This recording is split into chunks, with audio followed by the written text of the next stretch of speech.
Ever since I was younger, I was into video games. Somebody like the views so I can bring bad news to all these crews who can't NBA jam with the shoe. Hey everybody, welcome back to a quick beer review. Going back out to Cleveland, courtesy of my man Mark. I appreciate you, my friend. Masthead Brewing. 2025 has been the year that's really opened my eyes to Masthead. I've enjoyed all of their West Coast style IPAs that I've drank. And Mark has hooked me up with a ton of Masthead, and it's been so fun drinking them. So I'm pumped to drink this beer. This is called the Cleveland Experiment Volume 6, which clearly means they've made five other of these. This beer is per the label a Cleveland experimental IPA. It says 7.3% alcohol by volume, 70 IBUs. It says it's an ode to one of our favorite West Coast style IPAs featuring Simcoe, Centennial, Citra, and Columbus. What beer could that be at 7.3%? I'm not sure, but I'm here for it. I love all those hops. Tons of old school C hops with Simcoe. And then you throw in Citra. Sounds amazing. So, canned on October 13th. So, time of recording, about 3.5 weeks. I was always, when I thought of Ohio beer, I thought of Fatheads because that was like my favorite. Obviously, Forbidden Root is in Ohio, but man, Masthead has really like opened my eyes to how good Ohio beer is. And there's tons of other breweries that are out there that I don't know. I don't follow like beer outside of California really anymore. I'm sure there's a ton of other rad Ohio breweries. You guys who are in Ohio watching this, you can talk about how many other awesome breweries there are besides Masthead, Fathead, Forbidden Root. I'm sure there's a bunch of other ones. So this looks like a new school West Coast IPA.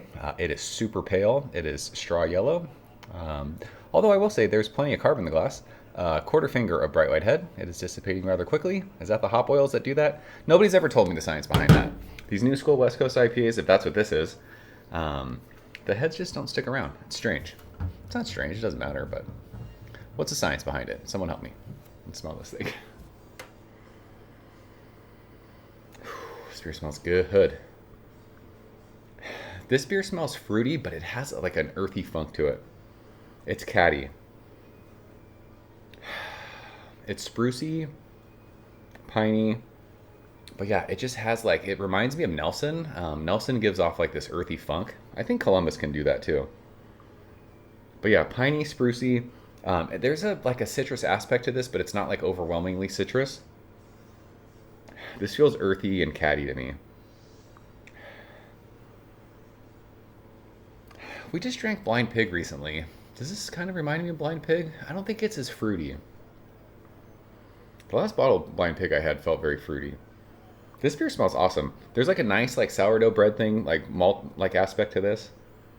But yeah, just gritty, earthy, piney,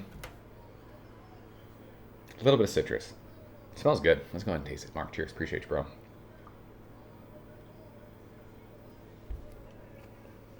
It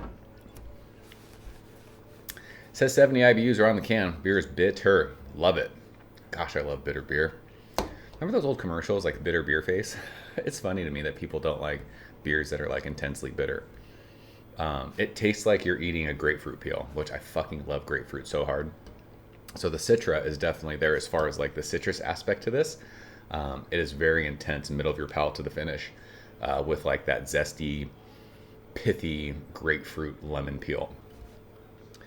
There's an earthy aspect to this, like right at the front of your tongue. I don't know what that is, but there's a bit of pine. It's a little sprucey.